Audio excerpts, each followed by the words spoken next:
I'm Kathy Rushing, host of the podcast Committed, the Entrepreneur Marriage. If your middle name is Restless and you identify with words like innovator, dreamer, changemaker, creative, independent, or you are married to an entrepreneur, or heaven help you, you're both entrepreneurs, this podcast is for you. The entrepreneurial journey can be a little wild at times, like uncharted territory. Join me as I talk with others who are at various stages of the entrepreneur process. We'll explore the wisdom and insights they have gained while navigating the ups and downs of the entrepreneur journey. You'll discover that there are many couples who have found ways to thrive in both their marriage and business.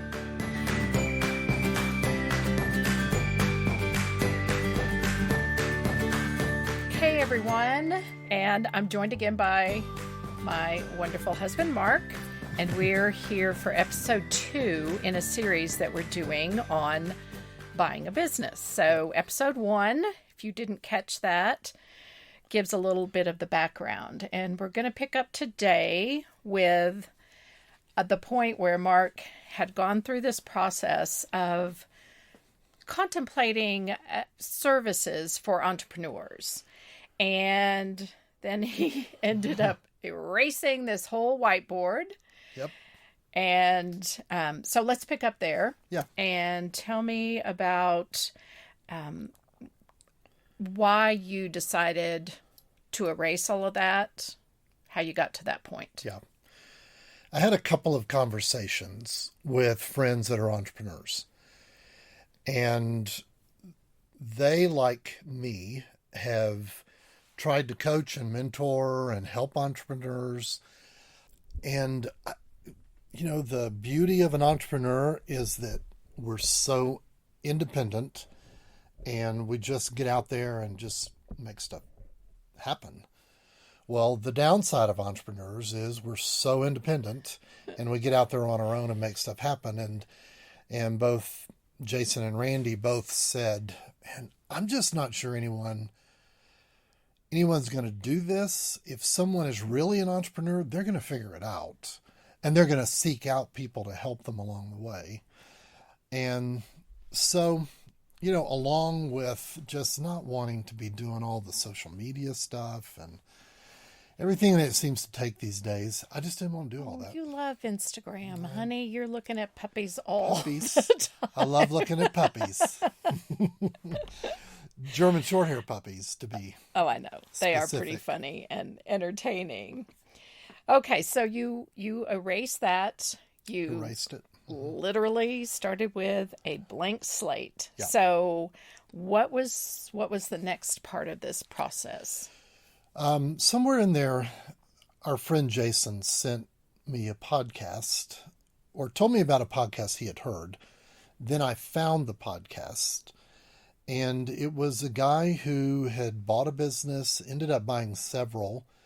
And part of what he was saying is that he was talking about just how many baby boomers are retiring, wanting to sell businesses, wanting to do something with businesses, and that there was just this big opportunity. And we talked a little bit last time, too, about the SBA right now is creating some really pretty significant incentives. Huge. Yeah. If you're buying a business. And so based on that, I started thinking about that and thought, okay, so we don't take all of the risk of trying to get something from nothing to cash flow. We start with cash flow and we grow from there. And at our age, at this time of life, that just seemed to be a much better path to go down than trying to start from scratch again. Okay. So how do you shop for a business? Do you get on the Facebook garage sale? Not quite. Not quite. I did just get on the Google and started looking around, and then I discovered there is a website called Biz by Sell, which some people say, well, the good deals don't go there. But it's owned by the Wall Street Journal. Oh, I didn't realize that. Yeah. And it's Biz, like B-I-Z, B-U-Y-S-E-L-L. Yep. Okay. S-E-L-L. S-E-L-L. Yeah, biz by sell. And so I just started looking. I found that there's a bunch of podcasts out there. There's other websites. And really, I started kind of down the path of looking at laundromats first, which was interesting. There are podcasts about laundromats, believe it or not. I remember you telling me about listening to this whole series on laundromats. And I was like, wow, that is the beauty of podcasts, is that you don't have to have a huge audience. But Right. if there are 100 people that find that topic relevant, well, you're golden. Yeah, yeah. And then you've helped people, Right. And so, Yeah. so I started looking at laundromats and dug into that pretty well. Actually came across a laundromat, well, three of them for sale from Fort Collins down into Denver. One of them was truly in the hood. I mean, I didn't even stop. I did not want to stop my truck in that neighborhood. So passed on that one. The other one I looked at, it was just going to be too far away. Then there was one here in Fort Collins. Well, we actually started kind of down the path on that and started talking with the guy. But what came out of that was, we've joked since that they call it laundering money for a reason. Yeah. I mean, it's primarily a cash business, and it was just impossible to finance. I mean, I couldn't ever get my arms around how much the guy actually made. It didn't show up on his tax returns.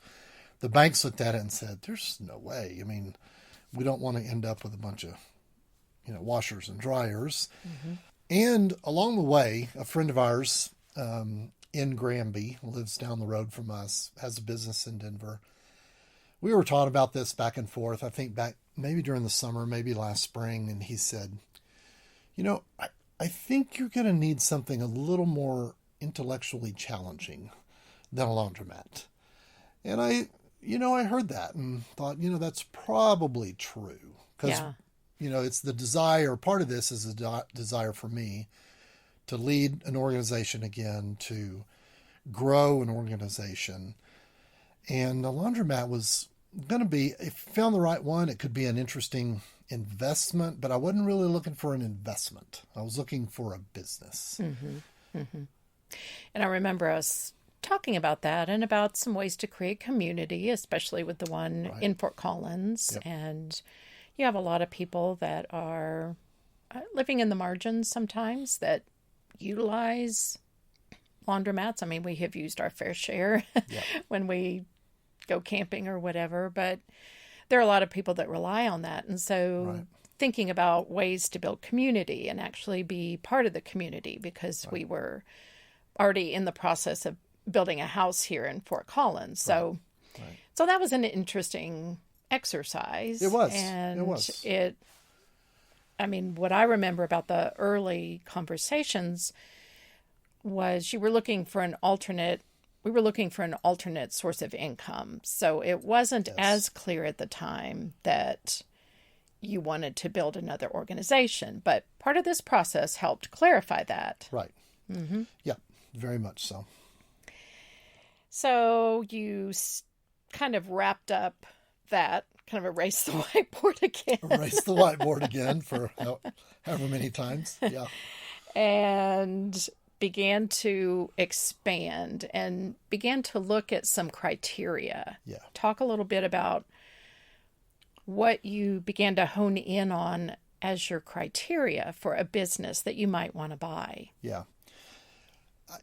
The process, part of what I learned in the process, I mean, I was, again, listening to a lot of podcasts about buying businesses, read a couple of books about buying businesses. And as I learned more about what it takes to finance a business, I realized, okay, I need a business that is going to have assets. I need a business. Well, actually, the assets came a little bit later. I began to realize my primary focus was going to be on a business that had a certain level of cash flow. Because having that cash flow is what allows you to finance. Now, the assets help too, which we learned a little bit later, but the cash flow is really important. And so this kind of happened in steps. So from the cash flow, that began to narrow down what I looked at. And along the way, as I was looking, I began to think, well, okay, I've been in healthcare for 30 years. So perhaps it makes sense to look at healthcare companies. And we knew some folks. I knew a guy from C12. We actually knew two couples from C12 who'd owned physical therapy companies. We knew some friends, some kids of friends who had owned a physical therapy company. And we thought, well, that was something to look at. And there were two or three that popped up. So I started looking at one of those physical therapy Oh, that's companies. right. It's funny how quickly you forget. And I'm glad we're recording this because that was like one of the later iterations. And I'd already forgotten about the physical therapy practice. Yeah.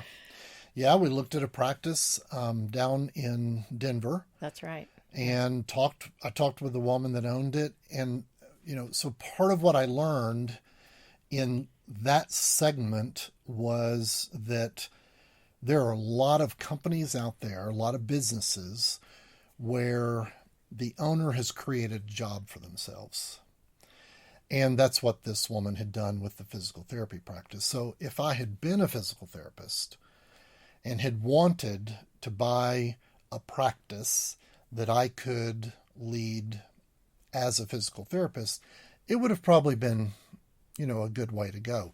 It was not going to work for us because I was not looking to buy a job. And so that was one of the pieces that came out of that was the idea of, okay, needs to have a certain level of cash flow. The second thing is I'm looking for a business that either is or can be owner managed, not owner operated. I just began to see, realizing that, and I began to look at descriptions of businesses that were coming up. How many of them were saying family owned and operated for 30 years? Well, that's not what was going to be helpful to us. We didn't want full-time jobs. Right. I don't want right. a full-time job right now. Right. And I wanted something that already had some level of business that I could manage, but not do on a daily basis. So we were, we kind of stepped back, ask ourselves some more questions. And I thought, all right, well, and we had a conversation, I think, about, okay, so what's not gone away during this pandemic? Right. We're recording this in February of 2021. This process was happening between, I don't know, when did you start? April? Probably, yeah. It's been Probably almost April a year. of 2020. So a lot of this was happening during the fall. Yeah. Vaccines were still somewhere on the horizon. Right. So there wasn't even really light at the end of the tunnel yet. Yeah. And so we were looking at, what are businesses that are continuing despite so many things that have shut down. Right. It was like, buy a restaurant? No. A lot of things that got ruled out. And, physical therapy, I think I had read on, there's a website, Kaufman. Is it Kaufman? The Kaufman Foundation. Kaufman Foundation, that's right. And they had done a survey that came out, I want to say it came out sometime last summer, about what are some businesses to consider or professions even despite the pandemic. And physical therapy was one of them because, there's a good section, we are part of it, that are getting older. And, physical therapy is a big part of recovering from surgery or just maintaining mobility, strength. Yeah. So that had an appeal. It did. The other thing that happened back in the fall is our gas fireplace downstairs in Granby stopped working. Oh, yeah. And I had been able to reset the one on the main floor, but the one downstairs, it wasn't resetting and all that. So I called a local, they're in Grand County, this little fireplace service company, and took several days to get a return call. And when I did get the return call, the message was, hey, thanks for calling. We're several weeks out on our repair schedule. So if you'd like to call back and get on our list, we'd be happy to. Well, so I was a little frustrated with that. But then as we talked about it, we realized, okay, there are a lot of businesses that have actually thrived during this. And I didn't really want to go into a turnaround. We talked, I think, last time in the session about the different types of businesses you could buy. I didn't really want a turnaround. I wanted a platform. I wanted something that was stable, that had cash flow, and that I could grow. And so I started thinking, well, service businesses. I mean, we just know from our own experience that it's so hard to get people just to answer phones and show up. My goodness, somebody is honestly trying to make me crazy this year because we moved into a brand new house early December, and we have been here 2 months. Yeah. And our bedroom still looks like a college dorm room. Yeah. We got a mattress delivered the day we moved in. That was great. It's on the floor with no bed frame because it's been back ordered 3 different times. Yeah. And I understand, a lot of manufacturing has been impacted by the pandemic. But there are so many other things that I have had to call about, and it has required, honestly, there have been so many things where it's taken like 5 calls to just get a call back. And it's like, yes, we have heard this from our friends before, that if you just show up when you say you're going to show up, or just return a phone call like in 24 hours. Yeah. You're way ahead of the competition. You're way ahead. Yeah. Okay, so you started looking at service businesses, and where did that take you? So how did you find those? Yeah, I just went back to Biz by Sell and revised my search and was looking in Colorado for service businesses. And I think I might have included construction in there as well, but it was focused more on service. And so what began to come up is painting businesses and You've done that? I've done that. Landscape businesses. There was a masonry repair business that was real interesting. But again, the guy had created a job for himself. Yeah. What else? So I just began, janitorial. Yes. It was kind of interesting, some of the janitorial companies that were coming up for sale, like with contracts and things. And even more so, I would think, during the pandemic, because I don't know to what degree businesses are still doing this, but because they're finding more and more, it seems that this really is not transmitted through touch, through surfaces. But a lot of businesses were very concerned as they were trying to reopen and hiring these companies that would come in and spray down everything. So I can see that would be a growing business. Yeah. There was a company that has a contract with CDOT cleaning restrooms in the rest areas. And I thought, well, that's interesting. Huh. So I was looking at all of those, and I went past a business a couple of times. I remember seeing an equipment rental business, and my first thought was, well, I don't want to, you've just got so much inventory, and you have to, it's more of a retail kind of a thing that I just didn't want to do. Well, then at some point, going back through the list that showed up, from Biz by Sell, I realized that when it said equipment rental, the picture was a picture of porta potties. And so I started looking at it and started thinking, oh, this is actually very, very interesting. Yeah. And it's a business that actually our middle son, Ryan, had brought up a couple years ago. A couple of years ago, Ryan and Amy had said, we need to find a septic pumping business to buy. And we scoffed. You did. I kind of went, oh, that's I interesting. scoffed. All right. I'm snooty. I think Amy had a client that owned one and just, it made really good money, and he was buying a really nice house working with Amy. And so that's been in the back of our mind. I'd actually looked at one that went off the market last year sometime. It just disappeared. So I don't know what happened there. But we started down the road of looking at this porta potty business. Yes, which we can't name yet. We're Right. in negotiations at this recording. Yes. But one of the things that we found really interesting along the way, and it's a concept that there's a couple that I interviewed. They own Belay. Mm-hmm. It's a virtual assistant company, and they also have a business it's a consultancy business called ownnotrun.com.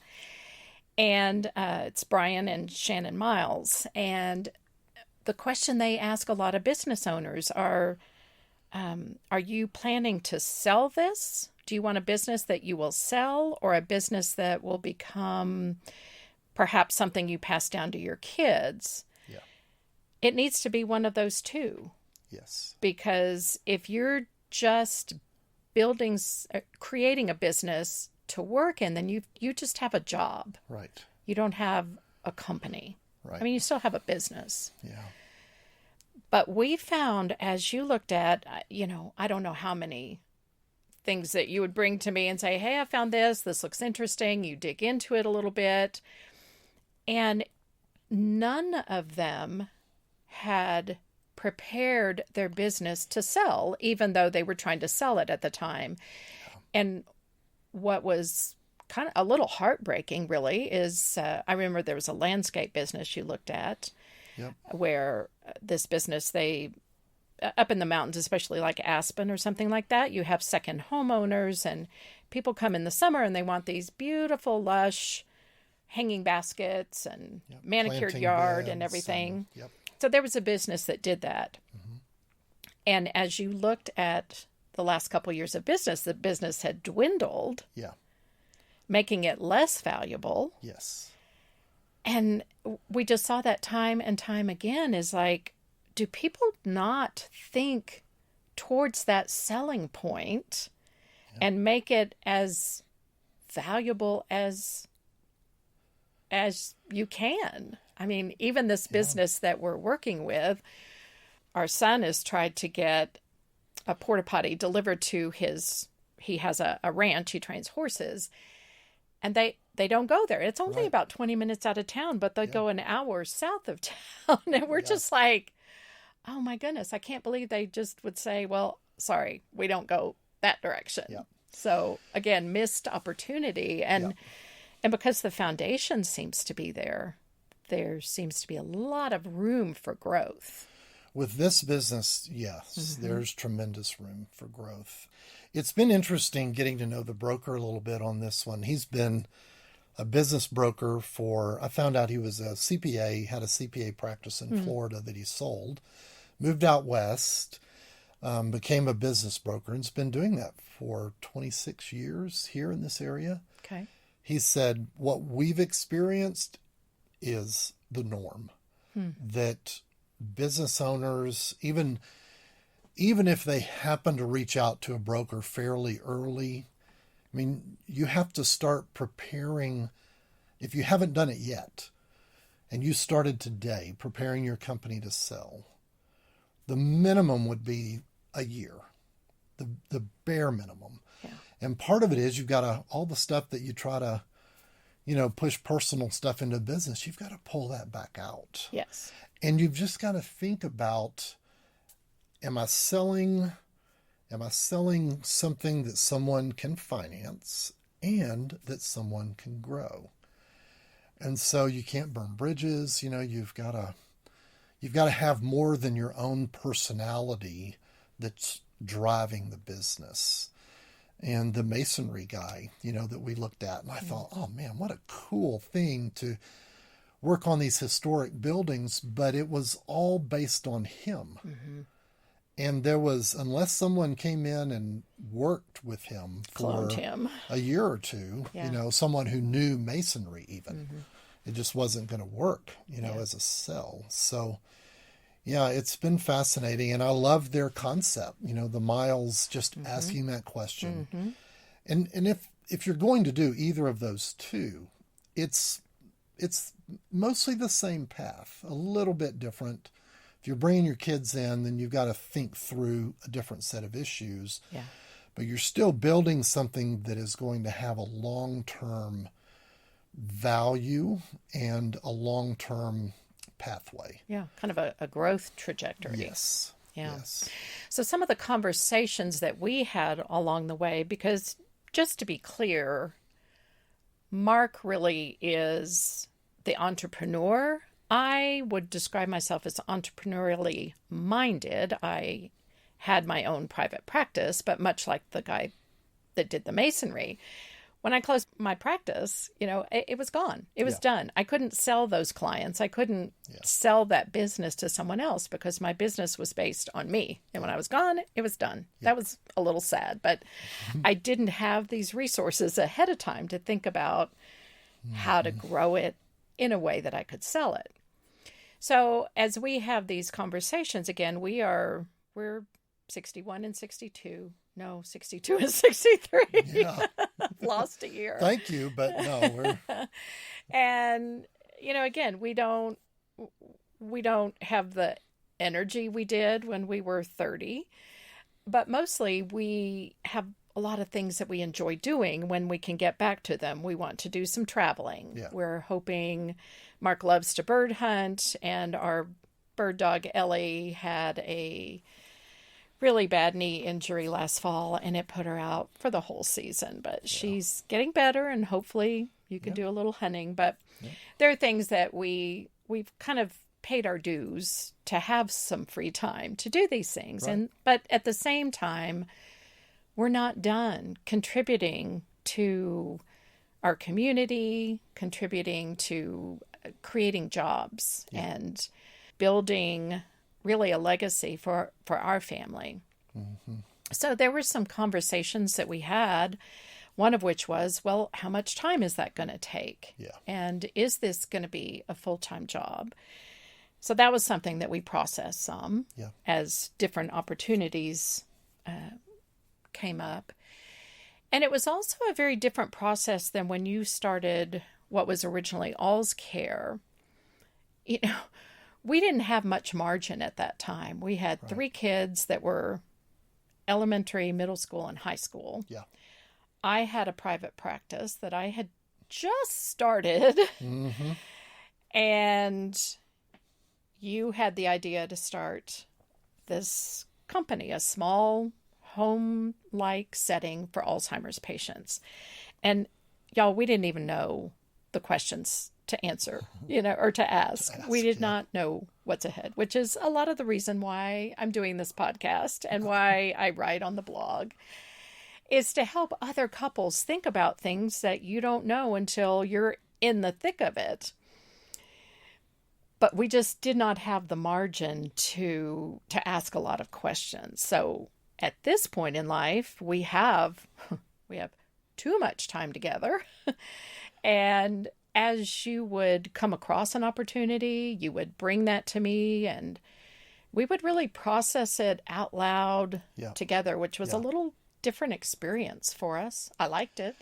It was different. I mean, I think I've always, I don't know that I would have recognized it earlier, but I've always been a verbal processor, although whiteboards are important too.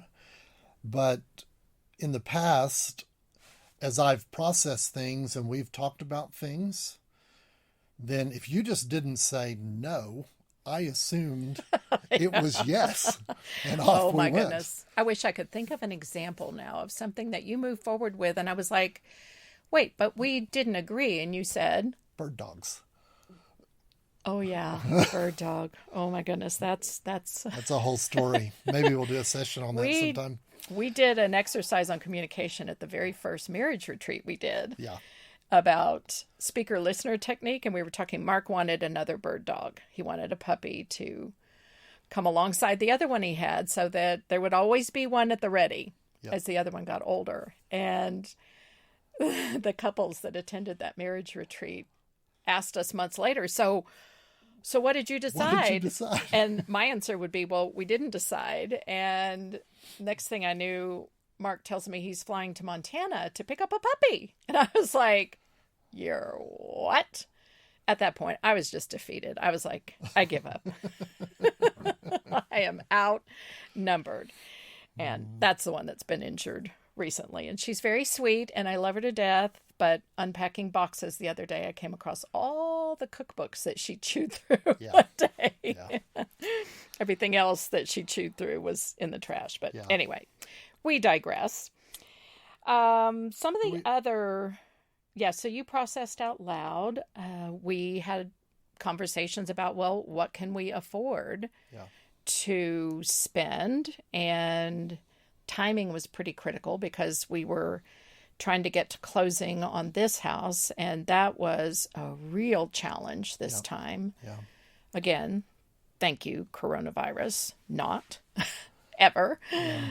Yeah, lenders were looking at making loans very differently. Yeah, especially for self-employed people.